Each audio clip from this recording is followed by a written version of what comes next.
Hello বন্ধুরা, welcome to জিতিকা kitchen. আজকে তোমাদের সাথে আবার মেনু, দুপুরের মেনু শেয়ার করছি। আজকে কী কী রান্না করছি তোমাদের সঙ্গে একটু শেয়ার করলাম। আজকে আমাদের দুপুরের মেনু হচ্ছে কাঁচকলা দিয়ে হাঁসের ডিম দিয়ে বড়া করে একটা আলু দিয়ে ঝোল।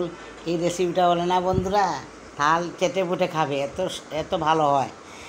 এদিকে বড়াটা ভেজে নিলাম। এটার মধ্যে দিয়েছি তোমার হলুদের গুঁড়া, মরিচের গুঁড়া, পেঁয়াজ কুচি, কাঁচা লঙ্কা কুচি, গরম মশলা দিয়ে বেসন, কর্নফ্লাওয়ার দিয়ে, এরপরে দেখো লাল লাল করে মিষ্টি কুমড়, বটবটি, আলু দিয়ে পেঁয়াজ দিয়ে একটা ভাজা করছি।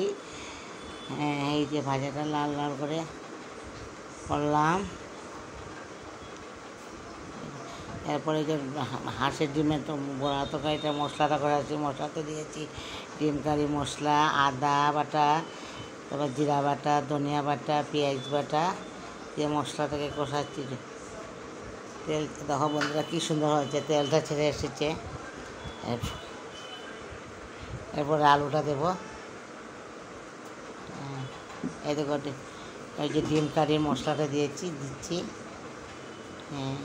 ডিম দেখো বন্ধুরা, মশলাটা দেখো, ডিম কারি মশলাটা আগে ভিজিয়ে রেখেছি, এই যে দিয়ে দিলাম। ডিম কারির মশলাটা দিয়ে দিলাম। ভালো থেকে কষার পরে গরম জল দিয়ে ঝোলটা দিয়ে দেবো। ভালো থেকে কষাচ্ছি। এই তরকারিটা অনেক ভালো লাগে বন্ধুরা, মাছ মাংস ছেড়ে এই তরকারিটা খুব ভালো লাগে। এই দেখো তেল ছেড়ে যাচ্ছে, ভালো থেকে মশলাটা কষানো হয়ে গেছে। এখন এরপরে ঝোল দিয়ে দিয়েছি, বড়াটা দিয়ে দিলাম। আধ ঘন্টা 1 ঘন্টার মতো ফুটালে নামিয়ে দেবো। এরকম বন্ধুরা কত সুন্দর হয়েছে।